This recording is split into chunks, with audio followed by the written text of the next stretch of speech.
बालिका बहू, तेरी शादी होने वाली है अगले महीने। ये बस्ता उठाकर कॉलेज जाना बंद कर दे अब। अरे कैसी बात कर रही हो, अभी उसकी उम्र ही क्या है। इतनी जल्दी शादी करने का फैसला मैं नहीं लेने वाला। फैसला लेने के लिए तुम्हें कहा किसने है?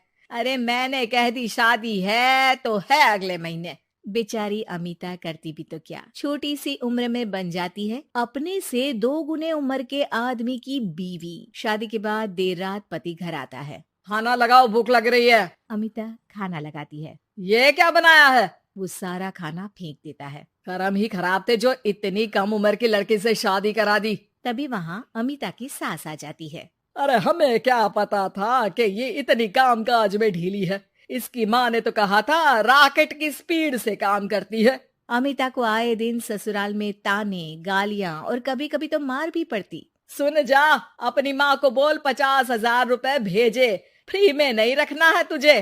अरे मेरी एक आंख का ऑपरेशन भी तो करवाना है।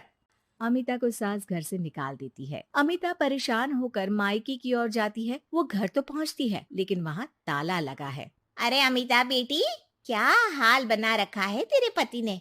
कहाँ है वो? अमिता पड़ोसी के सामने रोने लगती है। मुझे नहीं जाना उस घर में चाची। मेरे मम्मी पापा कहाँ है? उन लोगों ने तो ये मकान छोड़ दिया बिटिया। वो लोग तो कहीं और शहर चले गए। तुझे नहीं बताया? अमिता जोर जोर से रोने लगती है। नहीं बताया? ये क्या कर गए माँ पिताजी मेरे साथ? मेरी जिंदगी तो ढंग से भी खराब है। अब मैं क्या करूं? अमिता रोते हुए वहाँ से जा रही होती है कि उसे एक औरत मिलती है। अरे सुनो तो, रो क्यों रही हो? तो क्या करूं? हंसू? अमिता उस औरत को अपनी सारी कहानी बताती है। देखो, मेरा सिलाई का काम है। अगर तुम चाहो तो मेरे साथ ये काम कर सकती हो। बदले में मैं तुम्हें रहने की जगह, खाना और 1 दिन का 100 रुपया भी दूंगी।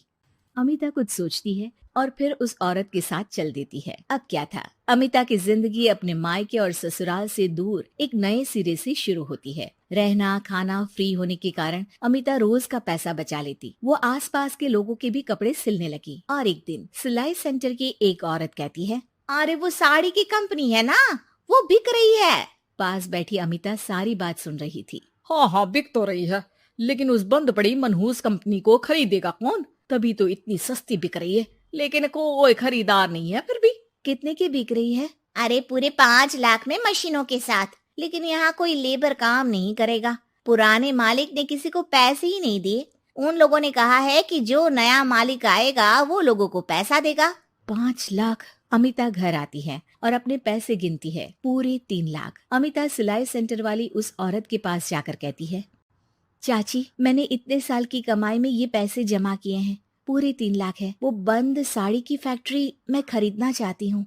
अरे अमिता, पागल हो गई हो क्या? वो 5 लाख की बंद मनहूस फैक्ट्री खरीदेगी, फिर लेबर का बकाया पैसा देगी, और वो फैक्ट्री चलेगी कि नहीं ये भी कोई नहीं जानता। लेकिन अमिता नहीं मानती। वो उस औरत से कहती है कि वो उस फैक्ट्री को खरीदना चाहती है और खरीद कर ही रहेगी। औरत भी अमिता की मदद कर देती है और फिर अमिता के नाम एक साड़ी फैक्ट्री हो जाती है। शुभारंभ वाले दिन अमिता लेबर से कहती है, मैं इस फैक्ट्री को दोबारा खड़ी करना चाहती हूँ। आप लोग इसमें माहिर हैं। मैं नहीं जानती कि पहले वाला मालिक के काम करने का क्या तरीका था, लेकिन मैं अपनी योजनाओं के साथ आई हूँ। मेरे पास आप लोगों को देने के लिए अभी तो पैसे नहीं है, लेकिन मैं वादा करती हूँ 3 महीने में आप लोगों के पैसे ब्याज सहित आप लोगों को दे दूंगी।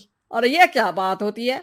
हम सारा दिन फिर से काम करें और पैसे ना मिले तो हम खाएंगे क्या? सिर्फ 3 महीने की बात है। वैसे भी आप लोग बिना काम के यहाँ नए मालिक के इंतजार में बैठे ही थे। मैं काम करना चाहती हूँ और 3 महीने में सारे पैसे देने का वादा भी करती हूँ। लेबर आपस में सलाह करते हैं और अमिता की बात मान लेते हैं। सिलाई सेंटर से मशीन, सिलाई और कपड़े के ज्ञान में माहिर हो चुकी अमिता सभी के साथ मिलकर खुद काम करती। शहर और दूसरे शहरों में घूम घूम कर साड़ी का डिजाइन दिखाती और ऑर्डर लेती। अमिता को कई जगह से ऑर्डर आ जाते हैं। कई लोग उसके काम को सराहते तो कई आलोचना भी करते। अरे बड़े बड़े व्यापारी बैठे हैं, यहाँ तू कहाँ टिकेगी? लाओ दिखाओ कैसी साड़ी बना रही है तुम्हारी फैक्ट्री। अमिता उन लोगों को साड़ी के डिजाइन दिखाती है कि तभी वहाँ व्यापारी की बीवी आ जाती है। हाय रे, कितनी प्यारी साड़ी है ये। बड़ी महंगी लगती है। मेरे लिए ले लो ना जी, और हाँ, अपनी दुकान में भी रख लो इसे, बहुत बिकेगी मैं कहती हूँ। अमिता मुस्कुराती है। अरे सेठ जी, बड़े बड़े व्यापारियों से नहीं, पर अच्छी डिजाइन और क्वालिटी से बाजार में चलती है। अब बताओ कितने का ऑर्डर है आपका?